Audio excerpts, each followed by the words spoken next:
Israel-Hamas conflict. How did we get here and how do we go forward?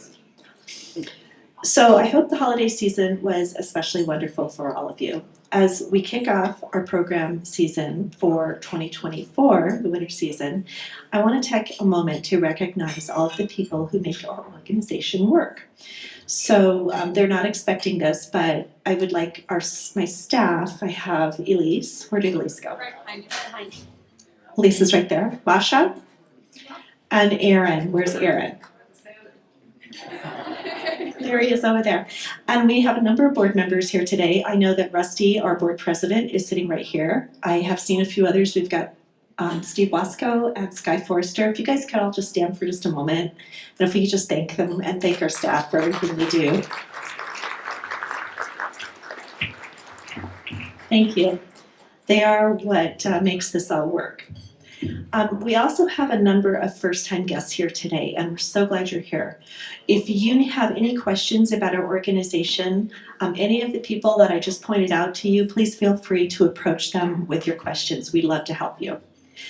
Want to take a moment and thank our sponsors, the Richard Petritz Foundation, the Tiemens Foundation, and also thank you to our institutional members, the El Pamar Foundation, who's here with us tonight, the University of Colorado, Colorado Springs, who's also here with us tonight, Pikes Peak State College, also here, the Colorado Springs Chamber and EDC, SIVA High School, Charter High School, and Fountain Valley School, who is, I believe, right over here. Welcome, Fountain Valley. So we have the distinct pleasure of hearing remarks by Kris Bauman, followed with a Q&A, and I'm going to turn the microphone over to my colleague Elise, who will introduce him to you. Thank you so much, Karen. Hello, everyone. My name is Elise Sappington, and I am the International Visitor Program Manager at the Colorado Springs World Affairs Council. Again, welcome to all of you for being here. Thank you for donating your time this evening to us and the support of what we do here at the Council. It's my distinct pleasure to introduce not only a friend, but also a professional inspiration, Dr. Kris Bauman. He is a retired colonel of the United States Air Force. Dr. Bauman teaches American government, American foreign and national security policy, comparative politics, and Middle East politics at the United States Air Force Academy. From April 2017 to June 2018, he served at the White House on the National Security Council as the Senior Director for Israeli, Palestinian, Jordanian, and Egyptian Affairs. Prior to the NSC, he was a Senior Military Fellow at the Institute for National Strategic Studies and an adjunct professor at the Eisenhower School for National Security and Resource Strategy, both at the National Defense University in Washington, D.C. In 2013 and 2014, during negotiations led by Secretary of State John Kerry between Israelis and Palestinians, then Colonel Bauman was the Chief of Staff for the Senior Advisor to the Secretary of Defense, General John R. Allen. General Allen's team was responsible for the security portfolio of a proposed two-state agreement. Dr. Bauman has a slew of academic achievements, which you can find present on our website if you want the full list. However, I will share that his focus regions include Israel, Palestine, Jordan, and Iraq. His areas of interest also include international security, Middle East peace negotiations, U.S. foreign policy, strategic leadership development, and national security decision-making. It's again my pleasure and honor to introduce Dr. Kris Bauman.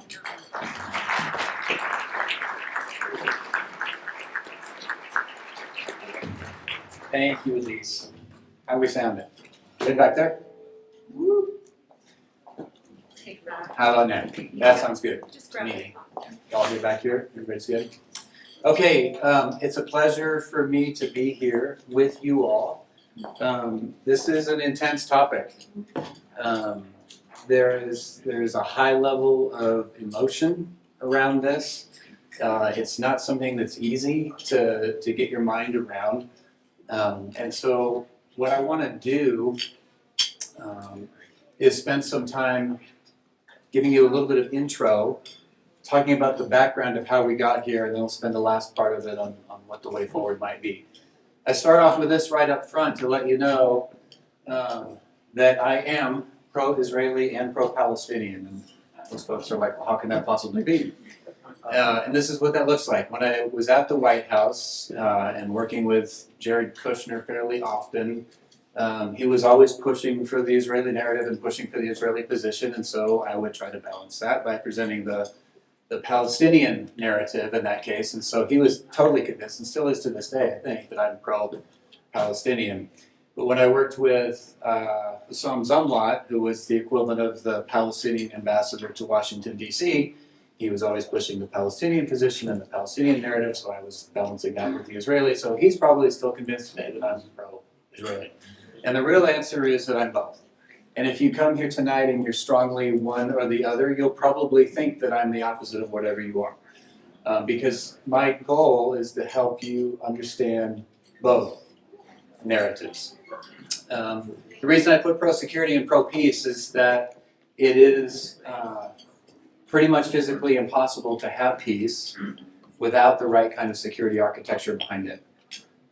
And that's what I worked on with Secretary Kerry back in 2014. We built out an entire strategic level security arrangement that would give peace and security to both Israelis and Palestinians. And ultimately, it's really the only way forward. One other kind of preliminary thought before we jump in. People are asking me all the time, well, what is the correct religious view of the conflict? Well, that depends on who you ask, right? There are great differences in opinions about the religious components of the conflict, not just between Judaism and Christianity or Christianity and Islam, but within all of those religions as well. Highly trained, formally trained theologians who have spent decades studying this stuff in any one of these traditions vehemently disagree with each other about what the implications of the conflict are from a religious perspective. The reason I say that is it would actually be more helpful to set religious lenses aside for a second and try to understand the greater historical context of what has been happening. You can put the lenses back on afterwards, and that's totally fine. But often this makes it more difficult to solve the conflict because people say or think, if they don't speak it, you know, I have my religious lens and this is how I understand what's happening over there. Don't confuse me with the facts, right? And that's not super helpful in terms of actually bringing this to resolution. So here's the core argument that I'll trace through this whole thing. My goal always has been, is, and as far as I know, always will be resolution of the conflict so that, again, Israelis and Palestinians can live side by side in peace and security and both peoples can flourish. In the conflict, both of them do not. So that's my ultimate goal. The problem is that that's not going to happen until Israeli, Palestinian, American, and Arab leaders embrace the whole conflict and understand it. And what typically happens is different leaders from those different groups will grab onto one narrative, will grab onto one side, and ignore what's happening on the other side, ignore that there's any validity to the arguments on the other side. And as long as our leadership does that, it will not be resolved, period. But leaders listen to their constituents, especially in democracies, but also in autocracies as well. They're at least sensitive to this issue, even in the Arab states. And if the views of the people consistently push for, let's understand the whole thing, then it makes a difference.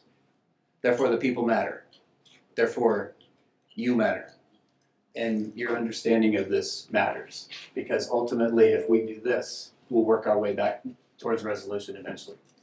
Okay, some other preliminary comments. The friend Michael Koplow at the at the Israel Policy Forum, IPF, he wrote a great article about 6 months ago or so, where he talked about the difference between cycles of conflict, cycles of violence, and structures of violence. And his point was that we, the United States in particular, look at the different cycles of violence that happen between Israelis and Palestinians. And the view is if we could just stop that cycle, then everything will be okay. We just got to break the cycle, right? And his point is that from a policy perspective, that doesn't work because of the structure of the conflict. There will always be more cycles. Always. It's just going to keep happening over and over. And what I'm going to spend some time on tonight is explaining what that means. What does it mean, the structure of violence or the structure of the conflicts? How does that work? Two more preliminary comments. Anti-Semitism. It's been around for thousands of years. It is alive and it is real, and because of what's happening right now, it is growing. It's vile, and it should be resisted, pushed back against, and opposed in all of its forms. Likewise, anti-Arabism and Islamophobia have not existed as long because Islam has not existed as long, so it's hundreds of years instead of thousands. They're probably not as concentrated as anti-Semitism, but they are real. You probably saw just a few weeks ago the murders that happened here in the United States over that. Those things are vile and they should be opposed in all their forms. That's my stance on that. One more thing, Hamas's actions, I condemn them unequivocally, unqualified, period. Anybody confused about that? Okay, I absolutely condemn what Hamas did. Terrorism against civilians is never justified.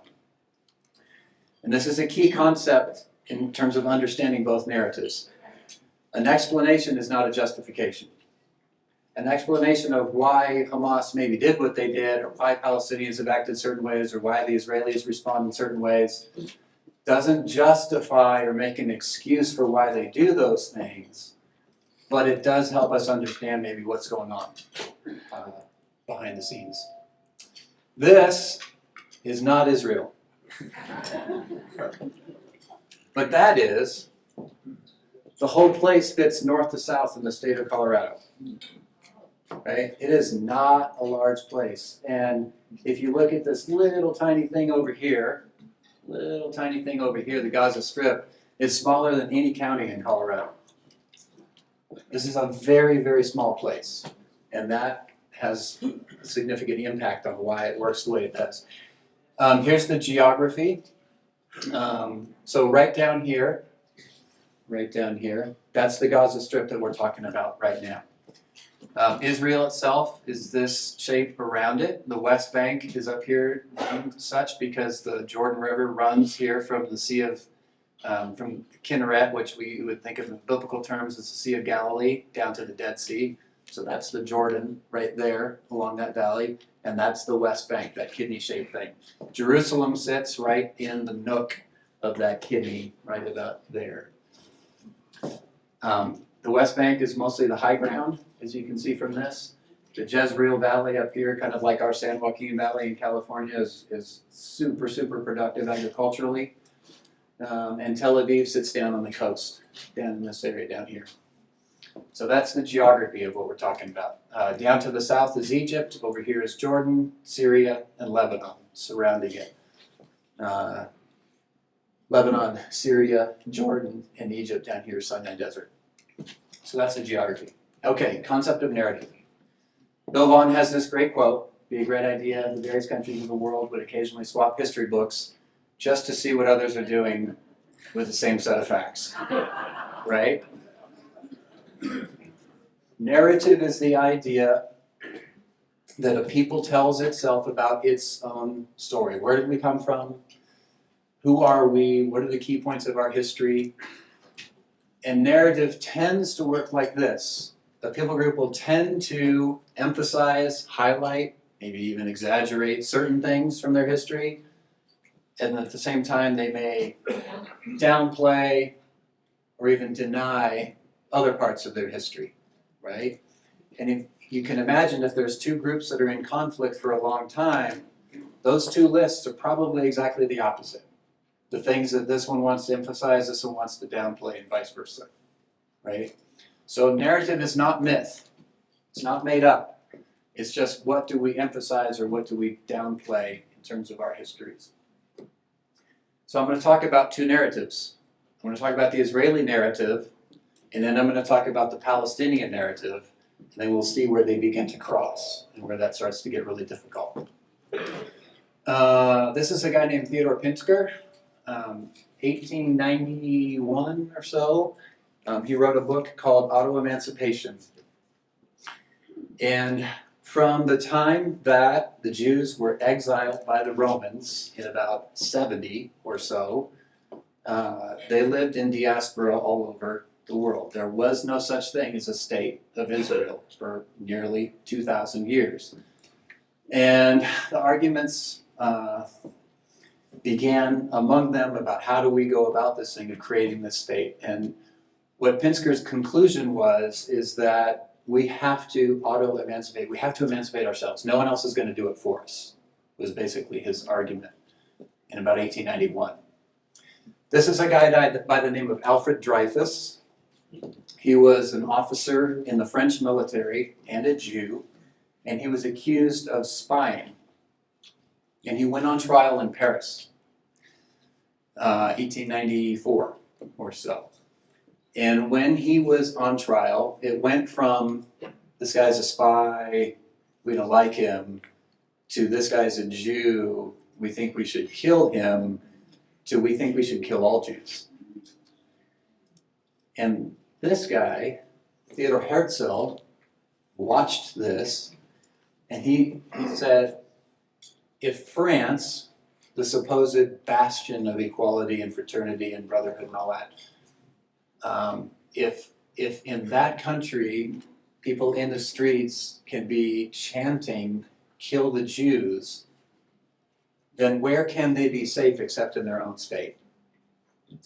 They can't. There was this long argument about should we assimilate or should we separate among Jews? Should we try to assimilate into the cultures and societies in which we find ourselves, or should we try to separate out? And Herzl's conclusion was, we have to separate because the Gentile world will never let us assimilate. Separation is the only answer.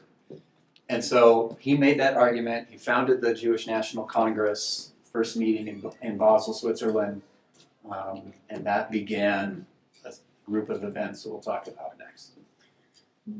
So Jews in Europe and in Eastern Europe decided we need to start to build our own state. And we have this history of being in the Middle East, not in Europe, and that's where we need to go. And so they began to have these aliyahs, which is a one-way journey. It means I'm going to make aliyah from Europe and I'm going to go to the Holy Land and I'm going to live there for the rest of my life. That's what an aliyah is. And so starting in about the 1880s, under the influence of Pinsker and Herzl and these folks, those aliyahs started. And at first, it was kind of not a big deal. There were small numbers. They were moving in, trying to buy land in Palestine, and it was called Palestine. But if you think about the late 18th century, the late 19th century, early 20th century, one of the things that was happening was that there's this massive intellectual battle between capitalism and socialism, right? And it's not at all clear who's going to win this. Marx is writing, Engels is writing, Adam Smith is writing, and they're making these counter-arguments for how you should organize the economics of society. Well, within Judaism, one of the strains, there's many things, like any other big movement like that, one of the strains that became dominant was something called labor Zionism. And it was the idea that Jews not only had to purchase the land in Israel and live in the land in Israel, what would become that, they had to work the land, because that's the core of labor Zionism, of socialism, is it? And that's where the kibbutz movement comes from. The kibbutz is where you live collectively on the land, work it together, and do everything in common.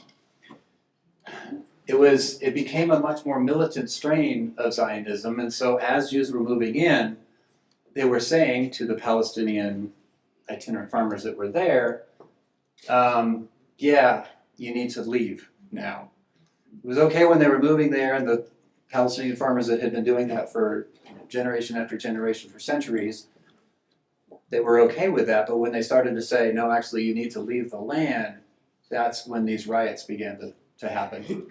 And there was a whole series of them, and they got worse and worse. The Ottoman Empire, which was the manager empire of Palestine at that time, looked at what was happening with these riots, and they said, you know what? Jews can immigrate into the Ottoman Empire anywhere they want except for Palestine because of all the turmoil that this is causing. So that was their position. Fast forward a little further, World War I, as you know, Ottomans picked the wrong side. They were already kind of the sick man of Europe, if you've heard that phrase before, and the empire completely disintegrated, and Palestine becomes, at that point, a British mandate at the end of World War I.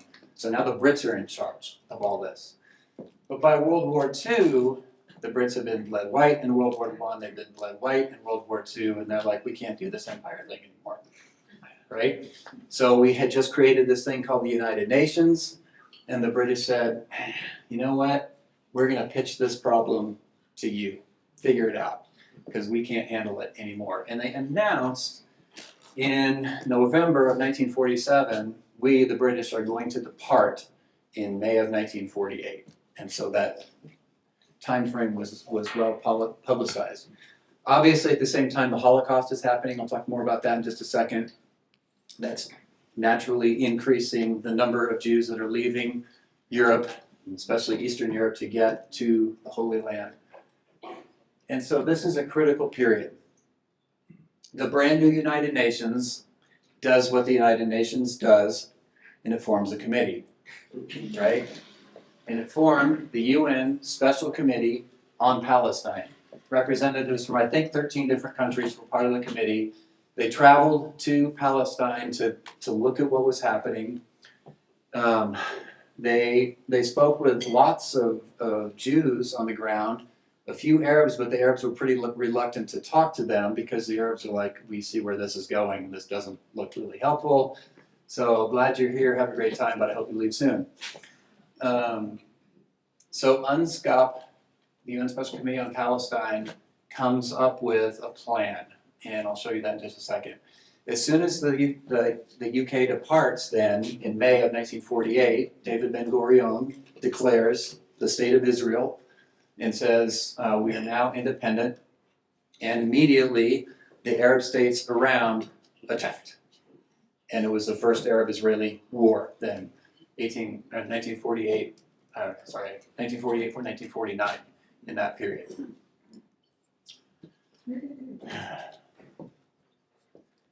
This is a photograph of Auschwitz. You can see the train tracks on the ground right here in the lower left. You can see, depending on where folks were trained in from, some of them already have prison uniforms on. Some of them are still in their civilian clothes. You can see the Nazi guards mingling among them.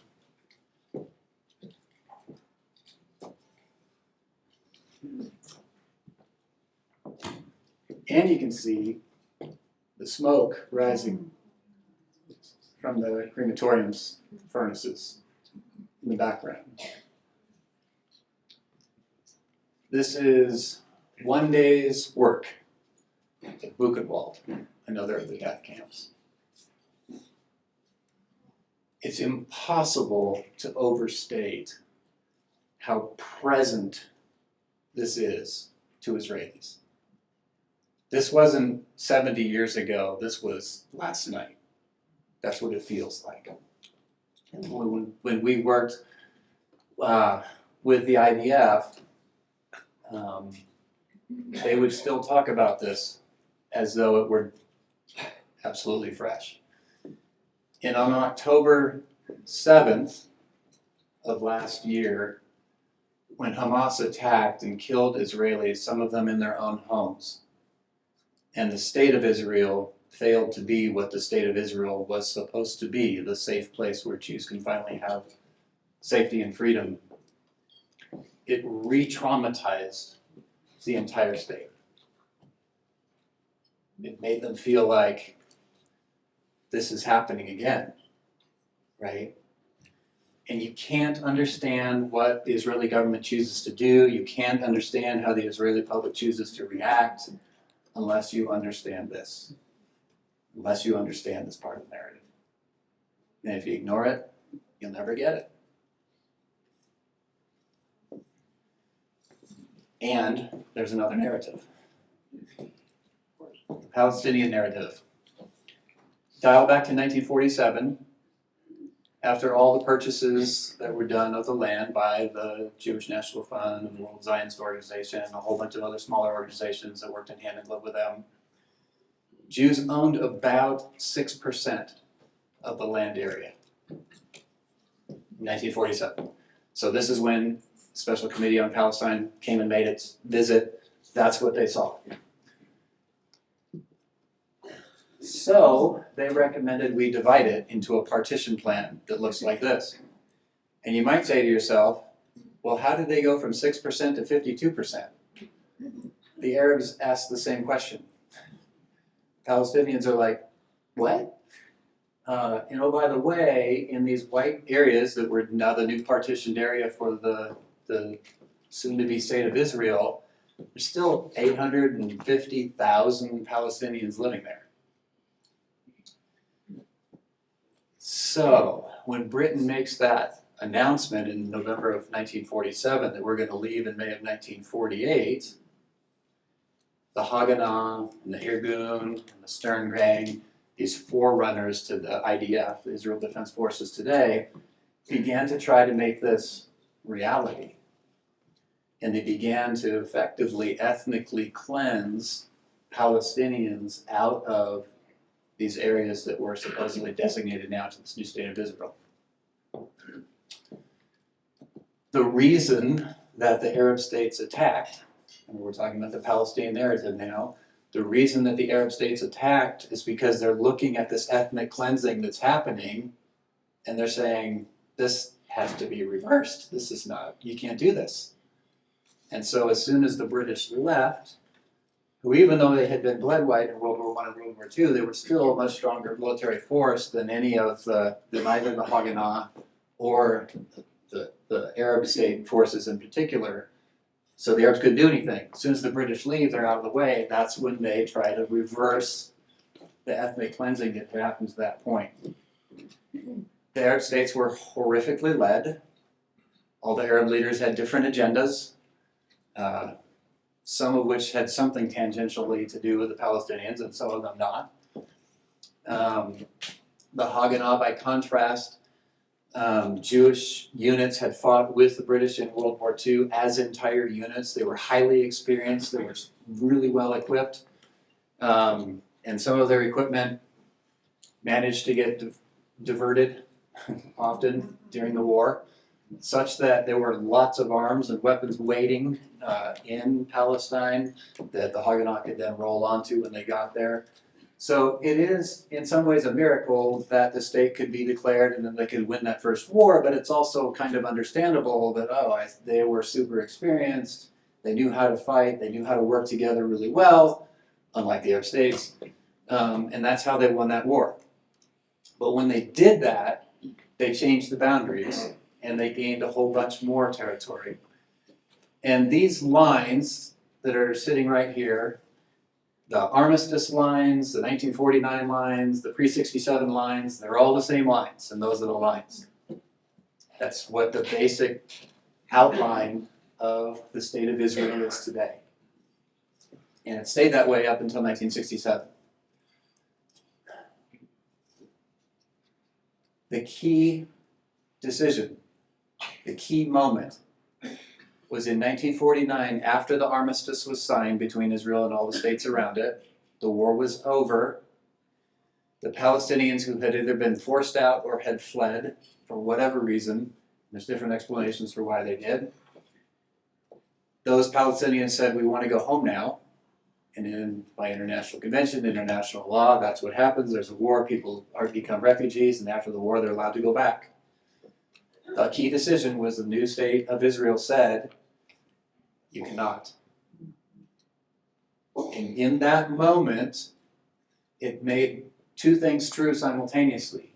It made it possible for there to be a Jewish democratic state of Israel, and it created the Palestinian refugee crisis at the same time. And we're still living with that today. That one decision created both of those things. During the 1967 Six-Day War, Arab states again are rattling sabers. Israel attacks first and defeats Egypt, Jordan, Syria, Lebanon, and takes the entire Sinai down here and occupies the West Bank.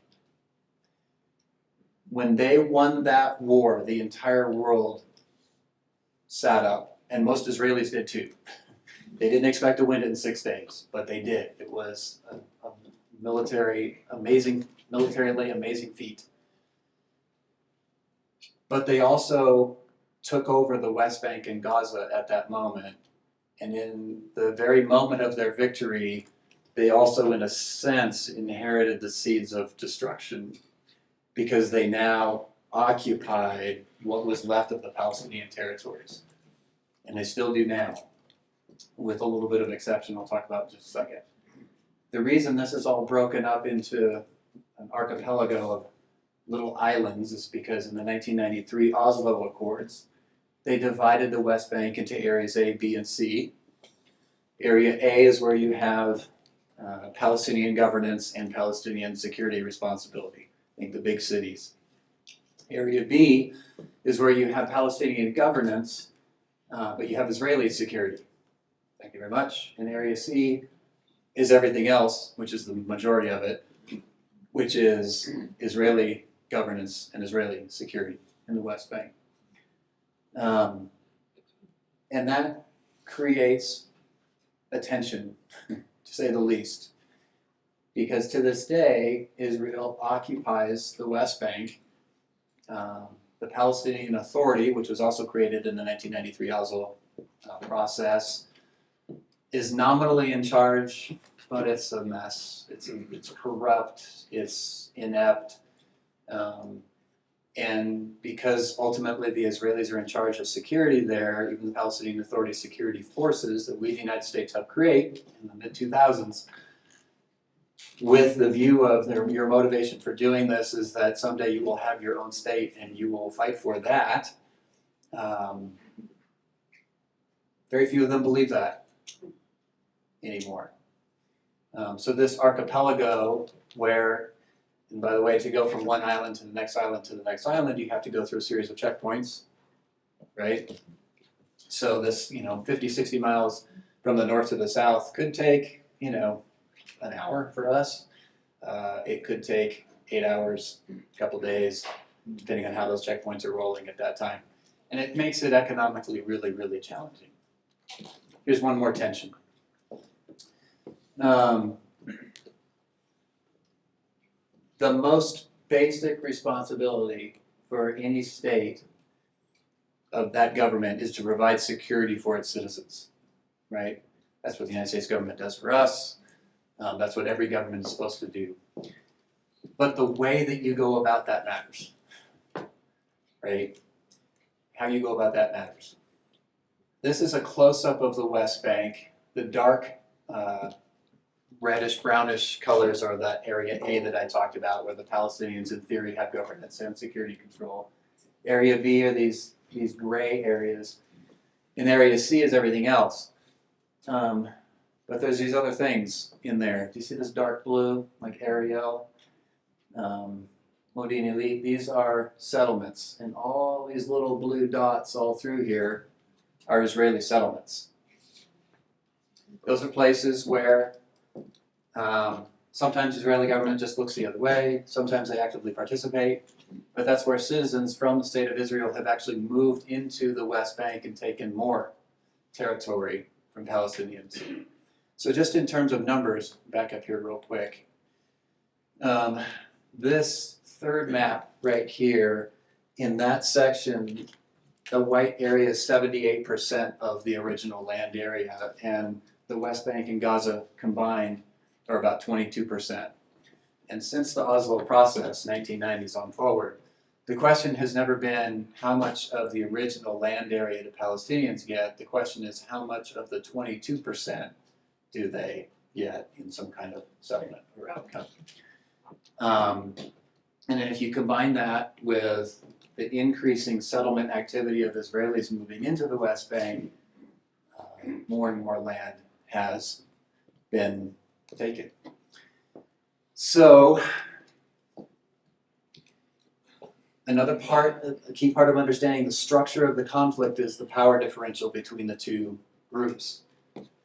The Israeli economy, I think, is 15, 16 times the size of the Palestinian economy, but its military is 100 times, 1,000 times. I mean, they have fifth generation fighters, advanced naval ships, they have nuclear weapons, and the Palestinians have basically high-end infantry at best, right? So the power differential is massive, and that's what enables Israel to control the West Bank. So you have the West Bank, which is occupied, Israeli forces throughout, and the Gaza Strip, since 2005, has been effectively blockaded, air, land, sea. Nothing goes in or out without Israeli permission, with the exception, of course, of the tunnels that have been dug from the Sinai Desert into Gaza, and that's how all the weapons have come in there. So this is blockaded, this is occupied, and when you put that together, the way that the government of Israel is trying to provide security for its citizens is actually making its citizens less secure. That's the problem. That's the problem. One more thing about the West Bank. Back in the early 2000s, Second Intifada, Israeli buses, public buses, were being blown up by Palestinian terrorists. And so Ariel Sharon, prime minister at the time, said, we need to stop this, and the way we're going to stop this is we're going to build a fence. And they built, in some places it's concrete walls, in more rural places it's highly sophisticated barbed wire that you can actually see through and all that, but very much a barrier. Some people complain that, that you can't build a barrier, that's not fair. Or they characterize it that way. But the issue with the barrier is not the barrier. The issue with the barrier is the route. Because if you look at it, you'll notice none of it goes onto the blue side on this particular depiction. It digs further in to the West Bank and effectively annexes more territory into Israel. And if you're a Palestinian farmer, by the way, and your farm is here and your house is here, and the barrier suddenly makes you unable to go to your farm, sorry, too bad.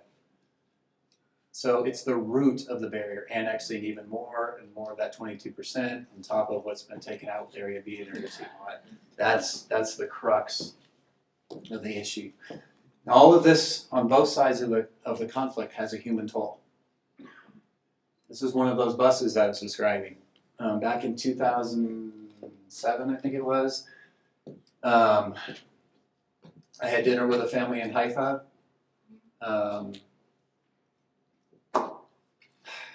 Whose daughter was on one of these buses because that's how you get to school in Israel. And she was killed by terrorists. This is the reality of what it's like on both sides. This is in Sderot. This is all the way back in 2014. Rocket landed on this house. In this case, luckily nobody was killed, but you can see the damage, and you can also think, what would it be like if I were living in my house and at any moment rockets could be flying in and I'd have, a couple minutes warning or whatever to duck into a bomb shelter, and this happens to my neighborhood, right? It's a pretty horrible place, pretty horrible way to live. This is Gaza in 2014. And I would argue that as horrible as this is like a whole other level, right? And today, this kind of scene spreads all over that tiny area.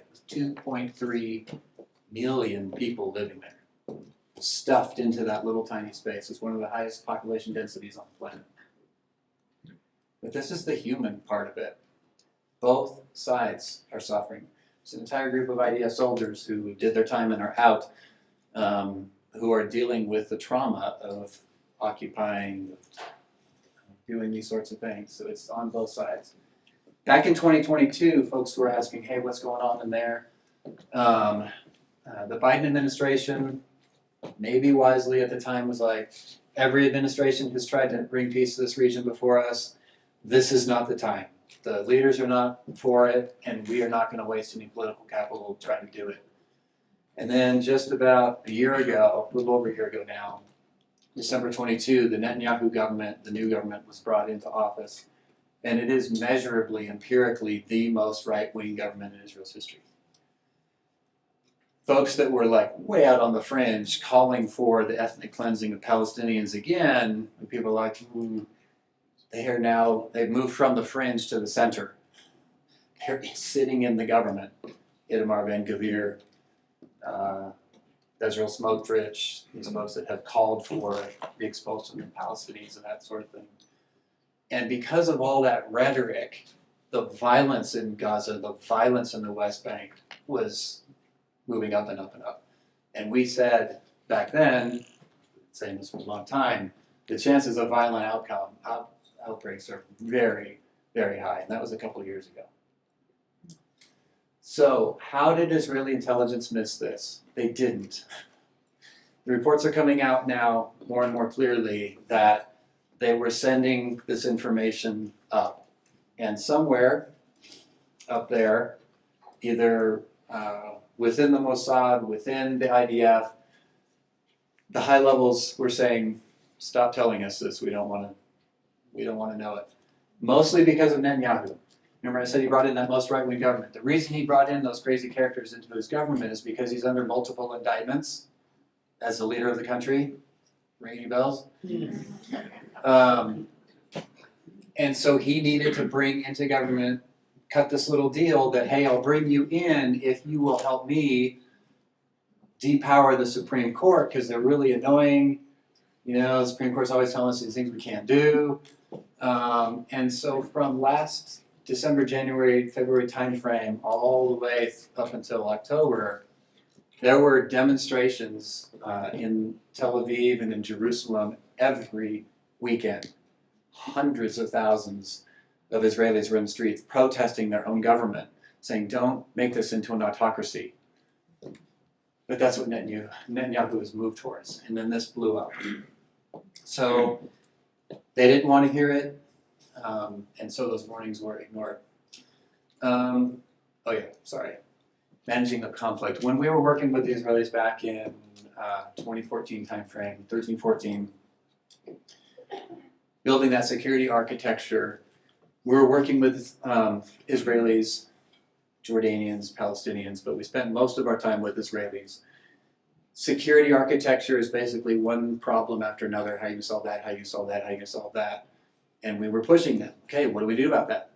And one of the Israeli generals eventually got really irritated with me. And he said, you know, you Americans, you think every problem has a solution. Sometimes problems just have to be managed. And that's a euphemism for saying that we've kind of got this thing going with the Palestinians that, you know, every couple of years they fire off some rockets and maybe they kill a few of us, we kill way more of them, and then it goes back to the status quo and everything's fine. And that's the agreement that Netanyahu can work under for this whole time. And they actually have a phrase that they describe it with. We call it mowing the grass. Every once in a while, you just got to mow the grass. And when you think about it, that's pretty dark, right? And our point was, yeah, you think you're just mowing the grass. At some point, this whole thing's going to explode. That's kind of what happened on October the 7th. Again, it's not a justification at all for what Hamas did.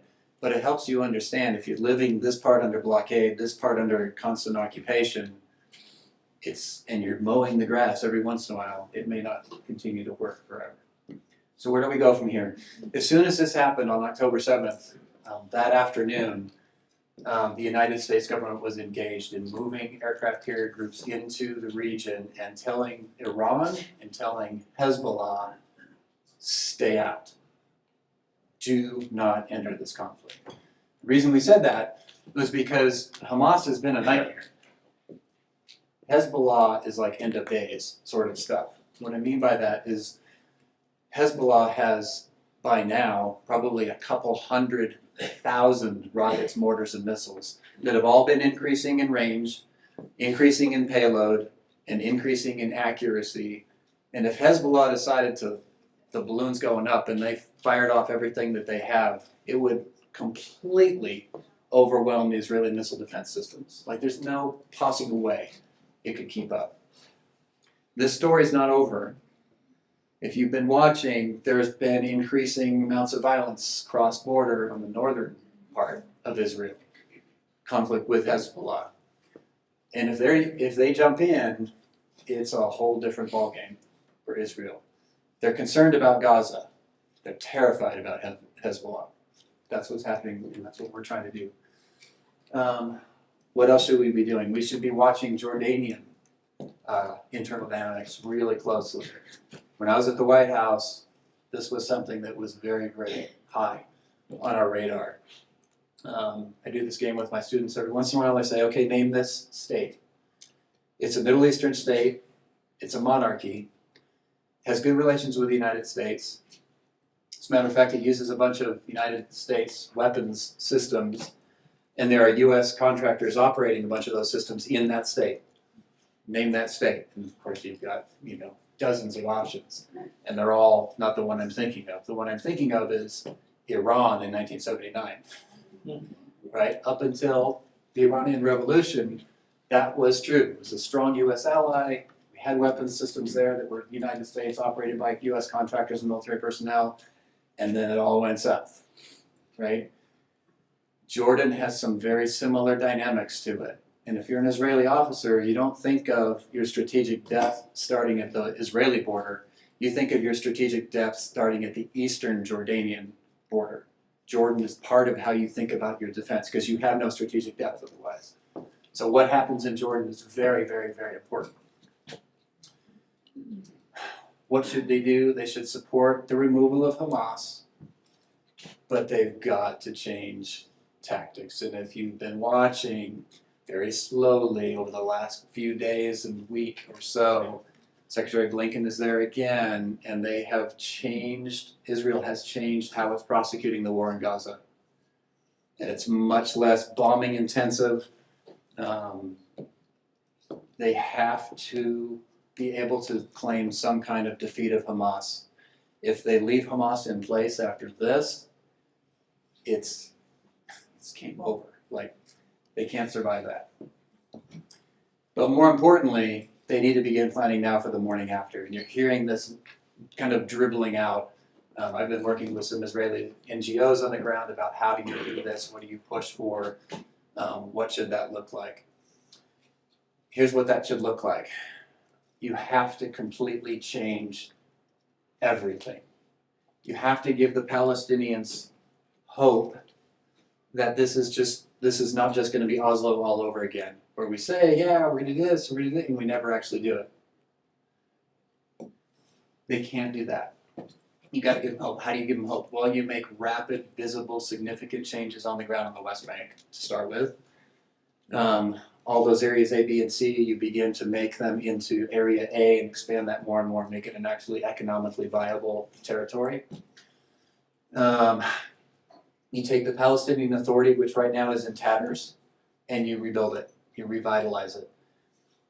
Most Israeli governments have done everything they can to undermine the Palestinian Authority, like over and over and over again, to the point that they're just like, whatever, Many Palestinians have said, you know what, we give up, we don't want a second state, give us the vote.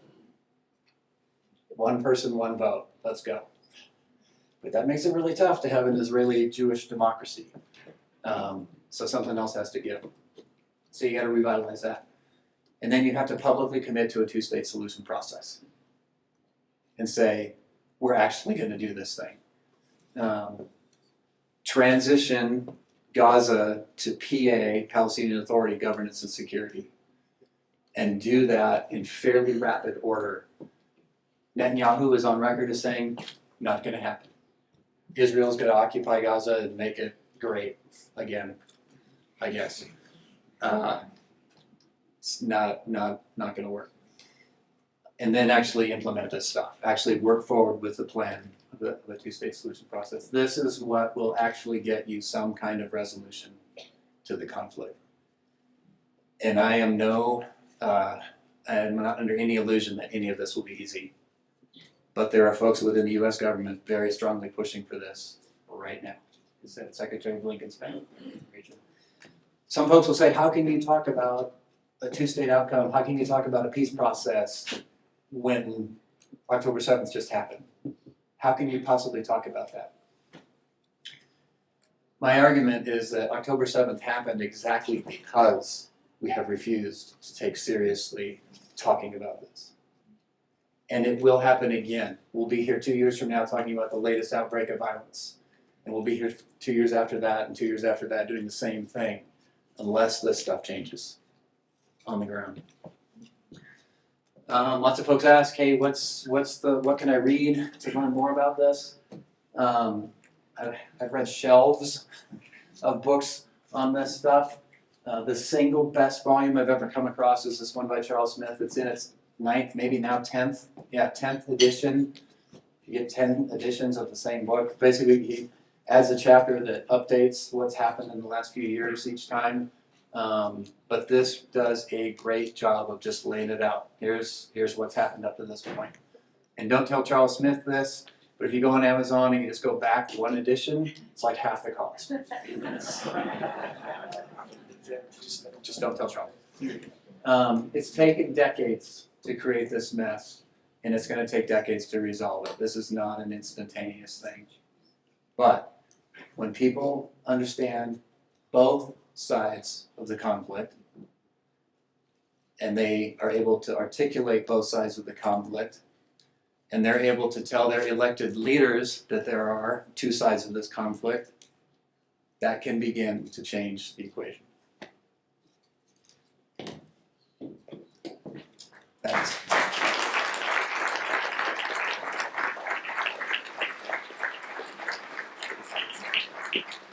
Thank you so much, Dr. Bauman. We are going to open up this time for discussion and question and answer. So if you have a question, please just raise your hand and be patient with me as I'm in heels and this room is quite long. So.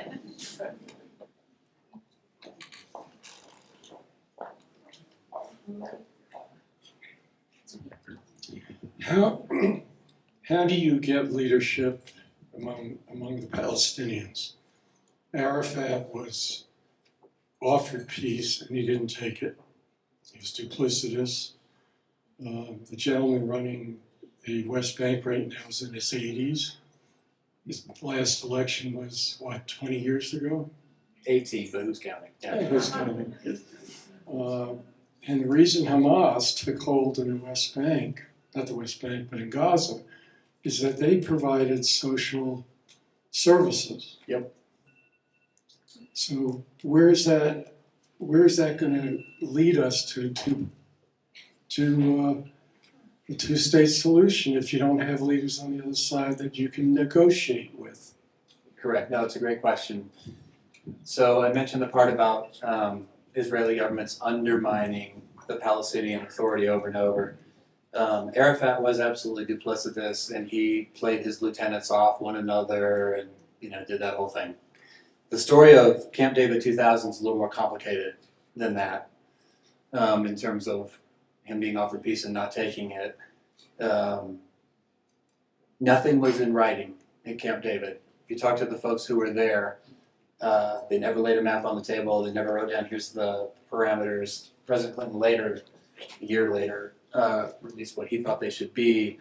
But at Camp David 2000 itself, that never happened. And the Americans would get together with the Israelis and they'd kind of come up with, okay, this is what we should offer.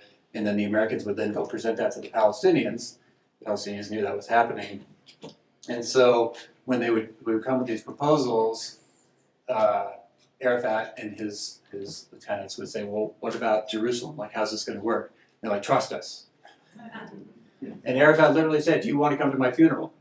Right? Because, no, I'm not going to trust you. Tell me where the lines are going to be, because those lines mean homes, those homes mean lives. I mean, this stuff, the details matter. So ultimately, that's the Palestinian narrative of why he walked away. But he was duplicitous, no question. Mahmoud Abbas, the current president, has been always and still is committed to a peaceful outcome. He's always spoken against there being violent resistance and has said it has to be peaceful resistance. But as you said, he's now in his 80s. He's in the 18th year of his 4-year term. By the way, the last election in 2007, or 2006 rather, we, the United States, said, you know what?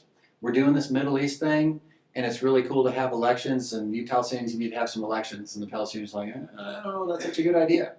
And we said to the Israelis, the Palestinians need to have some elections. And the Israelis said, I don't know if that's such a good idea. And we said, this is great. You need to do this thing. Go for it. And so they had elections. Hamas studied the election law very, very closely, ran disciplined campaigns, ran one person per seat in all of their districts. Fatah, the party of Arafat, all over the map, multiple candidates per seat, split the vote all over the place, and Hamas won by a landslide. So we, the United States, said, that's not what we were hoping for.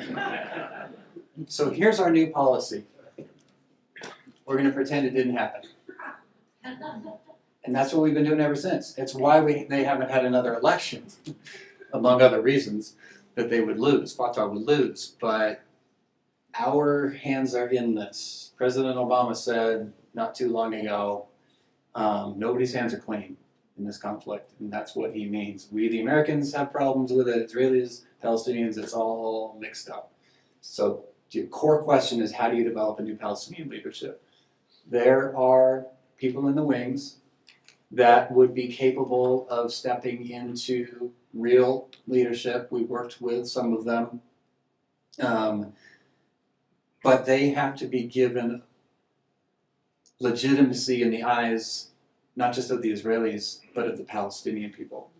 The only people that despise the Palestinian Authority more than the Israelis are the average Palestinians, right? Because they see them and all the corruption, and they've been in this game since the 1990s, and nothing has happened, nothing good has come forward from this process. So they're completely disillusioned, the Palestinians, with their leadership. But if we, the Americans, and the Israelis take a different approach to that, we can revitalize that, have them bring up real leaders that can have real leadership, and it can move on from there. Sir? Yeah. Dr. Bauman, yeah, hello. First of all, really enjoyed your presentation.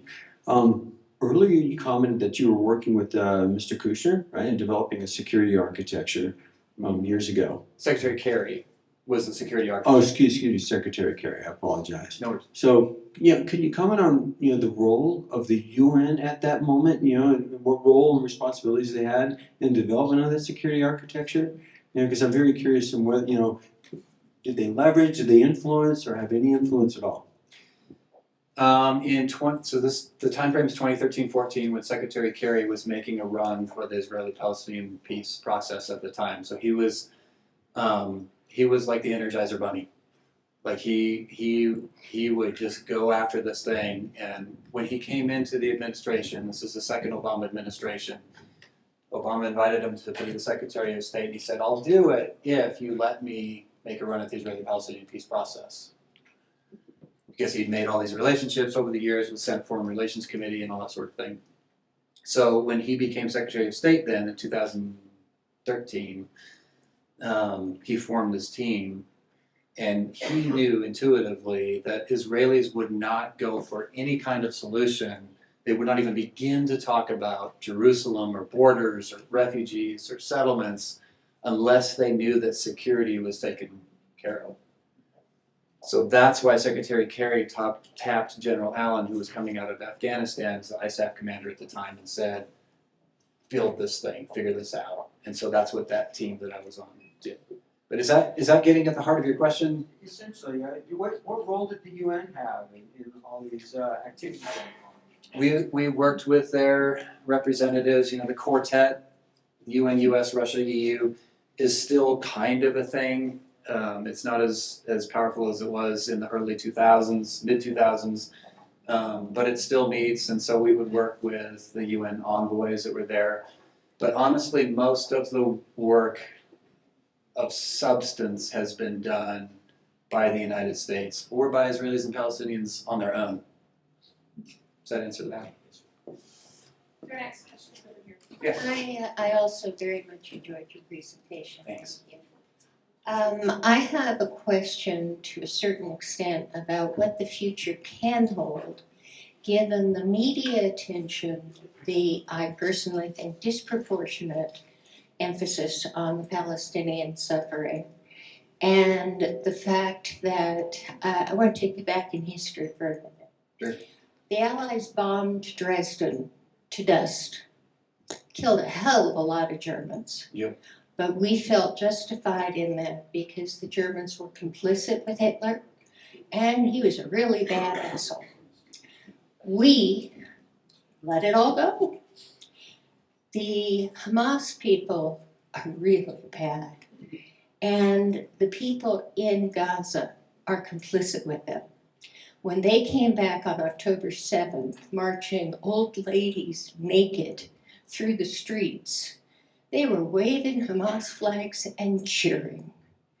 And when people were being released from the jails, along with some, not all, of the Israeli hostages, they were waving Hamas flags and cheering. Mm-hmm.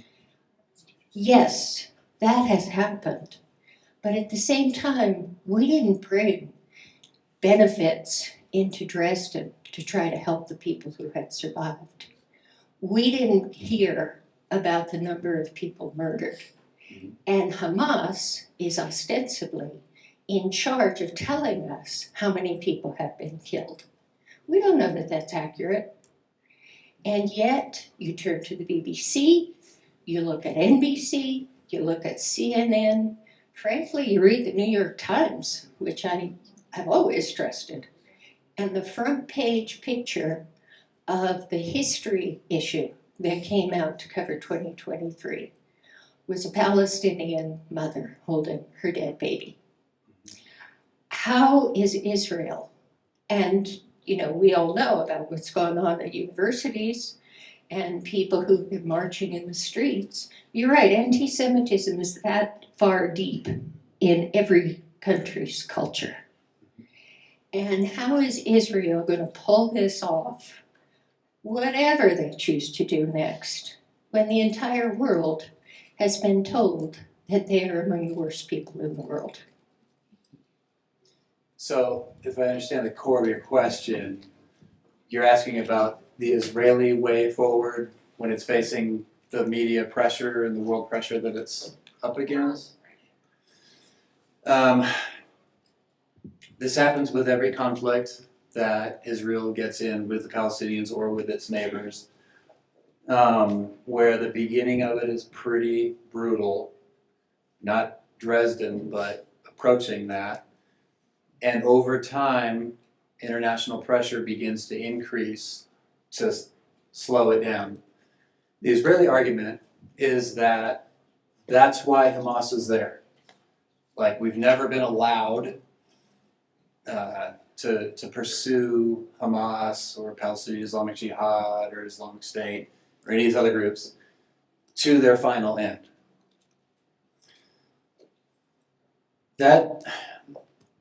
That's sort of true, but the challenge is that on the Palestinian side of that equation, Hamas is embedded with the population, and yes, some of them were waving Hamas flags, and you can't see all of Gaza in one shot, but because of living under a blockade where they're close to starvation, the water wells are completely salinated, the only thing that comes in terms of food or medicine or clothing or anything goes through Israel, including water and power now. It's horrific before the bombing started.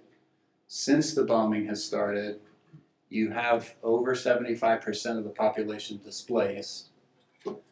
And the only thing that when Palestinians supported the Palestinian Authority and said, sure, Oslo, go for it, they basically got nothing but worse. Their view is that the only thing that has made a difference is violent resistance, Hamas kind of resistance. That's the only thing that's ever changed anything in terms of their lives. And so try to picture this. If you lived in Texas, and I know this is hard to imagine, but if you read Admiral Stavridis and about cyber warfare and artificial intelligence and all this, he makes an argument that if we don't pay attention to that stuff, the Chinese could actually disable our military. So if the Chinese, in some hypothetical scenario, disabled our military and got together with Mexico and said, you know what, let's take Texas. And they did it. And they began to push Texans out of their homes and they became refugees in Colorado.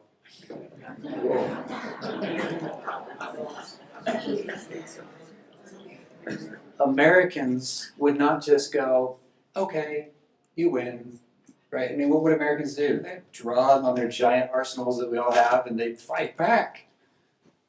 And what the Palestinians see Hamas as is they see them as that thing that is the only thing that's pushing back against Israel, which is invading their lives in all these ways and making their lives so horrible. I don't in any way endorse what Hamas did.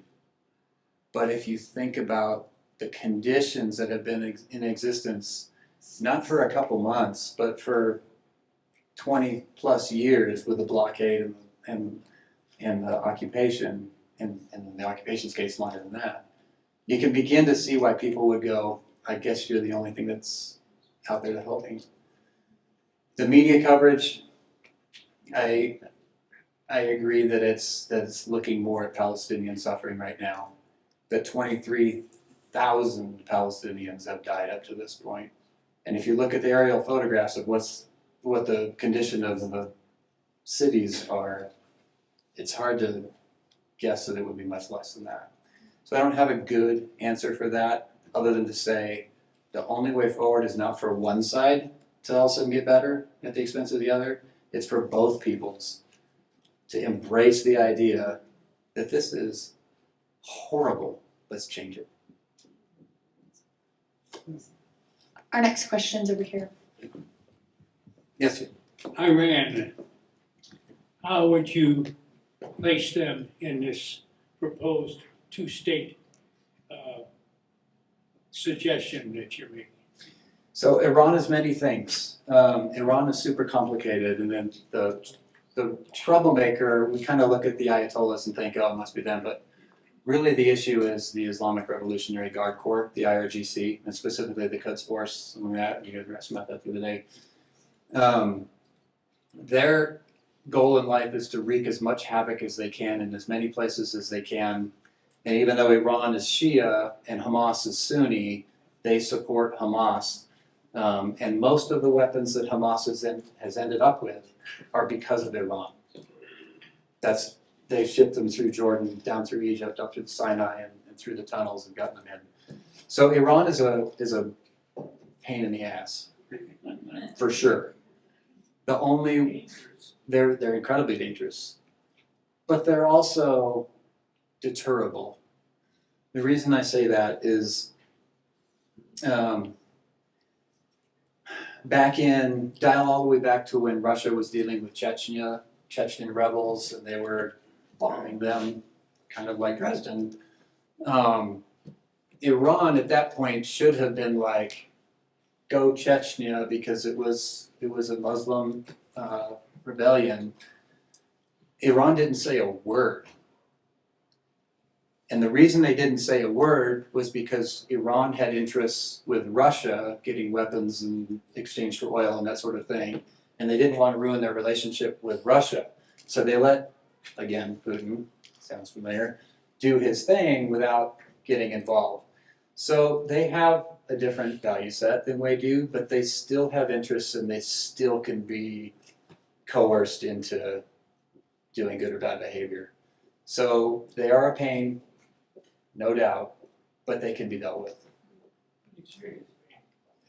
100%. We have another question here. Sorry, yes. Thank you so much for using all your biases to provide a sober attempt to suggest a solution.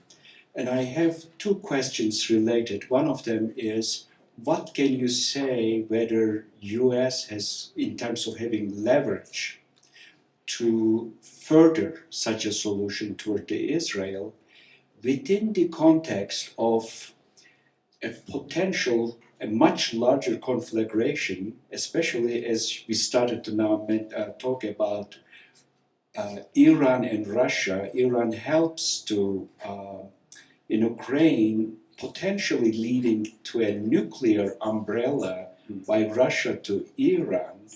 And if the Hezbollah missiles are such a problem, just imagine some nuclear materials seeking in.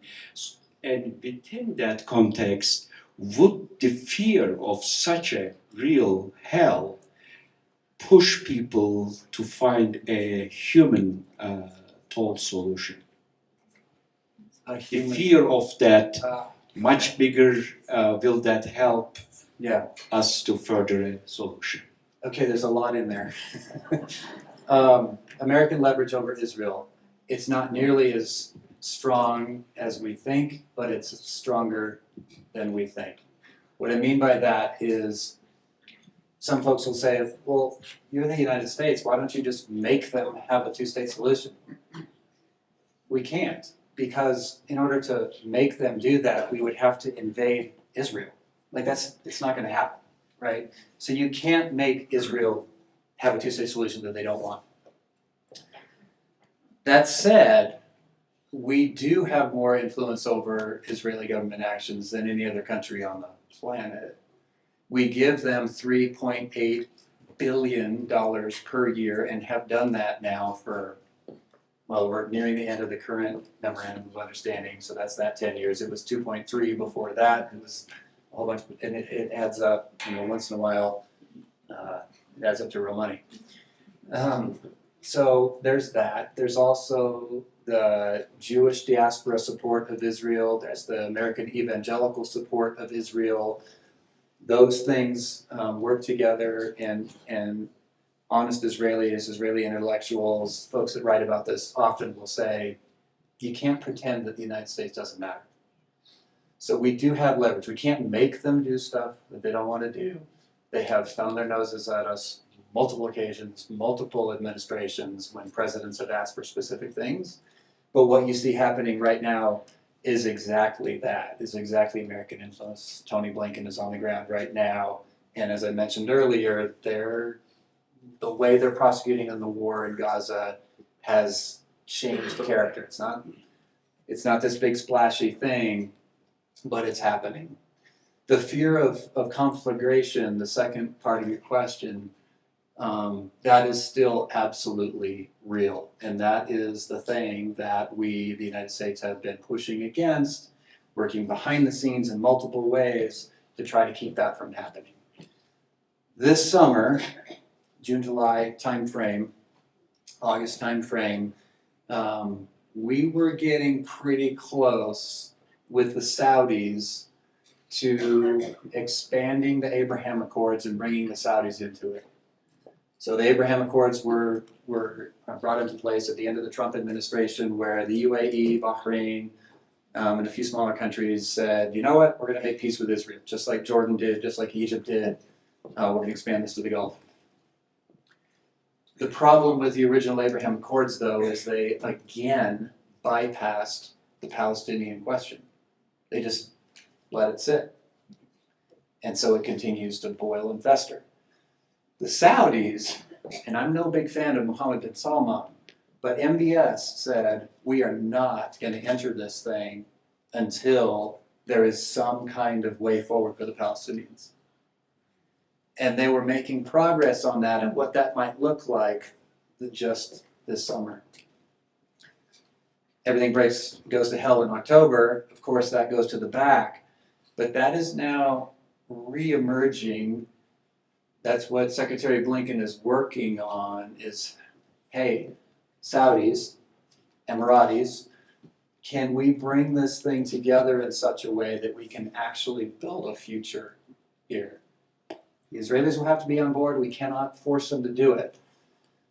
I don't think the Netanyahu government has many days left. I think once they can emerge from the fog, the Israeli people are so pissed off at him and what he's done this whole time and has brought this about and wanted to destroy their democracy, that I think a new government will come in, and perhaps that new government will be amenable to making some kind of agreement.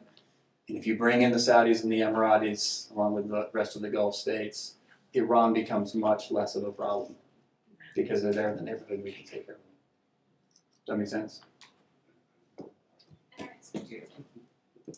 First of all, thank you for such a nuanced discussion of a very complex issue. My question is regarding Hamas. Given their rampant popularity, they're, as you mentioned, incredibly well organized. They're very entrenched in Palestinian society, and the fact that, terrorist organizations are notoriously squirrely, difficult to vanquish. How likely do you think it is that Israel will truly be able to rid itself of Hamas as both an organization and as a foe? They will not. Because it's not the organization, it's the ideology, right? And the ideology, in a sense, is not super surprising if you think about it this way. When, throughout history, whenever you've had a massive asymmetry between two parties in conflict, the party with much less power is going to resort to something like terrorism, something like we saw, I don't know, General Washington do to the Brits, right? He didn't play by the rules. He didn't stand shoulder to shoulder in a field across from the British who were trained to do this thing. He did these hit and run tactics that were, you can't do that. Well, it's war, so yes you can. So the weaker power has to resort to some pretty horrible things. And when you crunch it down into this tiny space, it's not altogether surprising that Hamas would set up command posts in hospitals, that it would hide in schools and put rockets, right in the midst of the population, because they know that Israel is much more like a Western thinking kind of a country and is not just going to bomb hospitals and blow up civilians ad nauseum. And as much as they have been criticized, and that the IDF needs some criticism on multiple issues, the ones I know try to be disciplined in their targeting and that sort of thing. Some folks have said, why don't you just call it genocide? Well, because by definition it's not genocide. Genocide is when you try systematically to wipe out an entire people group, like the Holocaust, like Rwanda, those kinds of things. That's what genocide looks like. That's not what this is. At the same time, being that embedded in that population that tightly, you're not going to be able to root them all out. And with every Palestinian you kill, you may be creating the next member of Hamas, who's 14 looking at his, what used to be his home. That's what makes this so difficult, is because the Israelis, now have to figure out, how do we eliminate enough of it to be able to declare victory, and then rebuild this thing in such a way that the conditions, the structure of the conflict doesn't just reignite the same thing in a couple of years. That's the trick. And that's really hard. So. I'd like to build on just what you're talking about there and your perspectives on the military strategy that Israel started off with, at least, and maybe changing now, and what the U.S. perspective and the U.S. military perspective might be on that. We fought two anti-terrorism wars against Al-Qaeda and against ISIS. Different geography, all sorts of different situations. Was there an alternative to the initial stages of this war and the bombing strategy? Could a decapitation strategy possibly have worked? And did the U.S., if you have any inside knowledge, we can't dictate to the Israelis, but did we perhaps advise against the strategy they initially adopted? So very, very quickly after the 7th, we did send over a bunch of advisors who had been in Fallujah, who had been in different parts of Afghanistan and Iraq, and said, this is what you might be up against, and be careful how you go about this.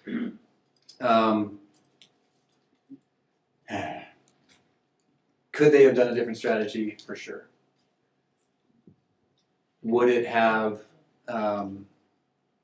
caused more casualties among IDF soldiers? Yeah, it would have. And so that's the terrible dilemma that as a leader, in this case in Israel, you're faced with is do you abide by the laws of war and do what you need to do to absolutely minimize Palestinian casualties when the enemy is right there embedded with them, and that means you're going to lose more soldiers? That's a hard call. I mean, that's a really, really hard call. We have all this experience, right? We have the most advanced military, not only on the planet, but in the entire history of the planet. We can put bombs on target within about 2 foot square anywhere on the planet within 20, 30 minutes. Most advanced Air Force, most advanced Navy, most advanced Army. And if you didn't notice, in Afghanistan, we lost, right? All that expertise in terms of how to put bombs on target did not win in Afghanistan. You have to think at the strategic level, what are our no-kidding interests and objectives? How do we go about those? Because how we go about them matters to the outcome. We've got time for one more. Thank you. I appreciate this lecture, and as an educator, I'm checking off many of these boxes with your presentation, so thank you for that. In this conversation, terminology also matters, and the language that we're using matters. And so in conversation, as we're looking at the power differential and the power imbalance here, the question being, how does our language impact who is being represented or the pathway forward? When we look at the Palestinian experience, we often conflate all Palestinians are associated with Hamas, or we associate and then automatically say Hamas is a terrorist group. Some say Hamas is an organization. The language I believe you had up here was terrorism and the deliberate act against civilians. And we see that similarly with IDF, but I'm wondering from your position looking at security and what we can and cannot call acts of violence when it's perpetuated through a government entity or a military. We understand terroristic violence that Hamas has done. What's the language that we can use when we closely look at what the IDF has done for decades within the West Bank, or even some of the tactics that are being used right now within Gaza? That's complicated.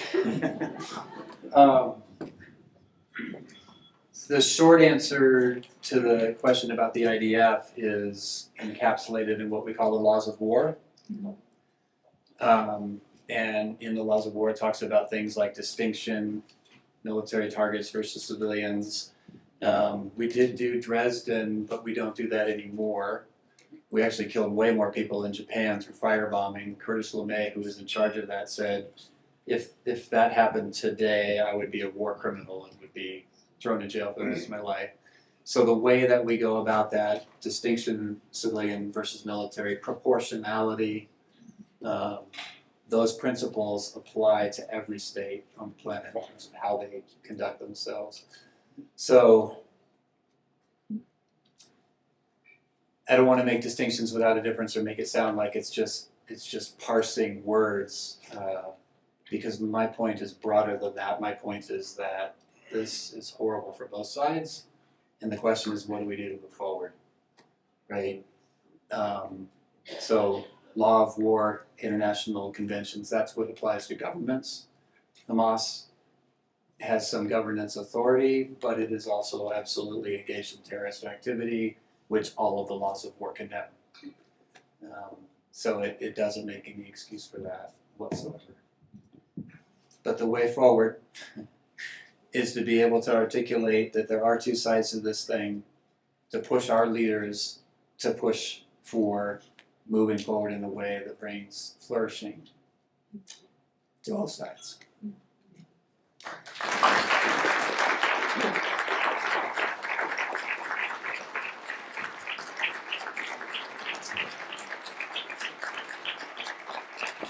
A truly wonderful discussion. I just want to thank you so much. We have a small gift for you. This is, I hope, something that you'll use and treasure always. So you can't quite get it open. Small globe as a paperweight. So thank you so much. We appreciate it. Wonderful program. You will see flyers on our table for our next program, January 31st, entitled Democracy and the Rule of Law in Central Europe. Is democracy recovering or backsliding? Somebody here today asked me, well, I noticed that Colonel Bauman and also the next speaker is also a professor at USAFA. Do you always use USAFA professors? The answer to that is no. It just happened to be a circumstance, but we're honored to have them. So I know that this will be a wonderful program. We will soon have registration open, but the next two programs after that, February 15th, we'll be hosting Henrik Rasmussen, who is the Executive Director of the Institute for Science and International Security. And March 15th, we will be hosting, this is a very special guest, Rangina Hamidi. She is the first and only woman to ever hold a seat in parliament in Afghanistan. She was the Minister of Education, and the title of her program will be Afghanistan Is It a Lost Cause? So we do have the full I'll call it a semester planned out, and you'll be seeing information on all of our upcoming programs very soon, but those are the next three.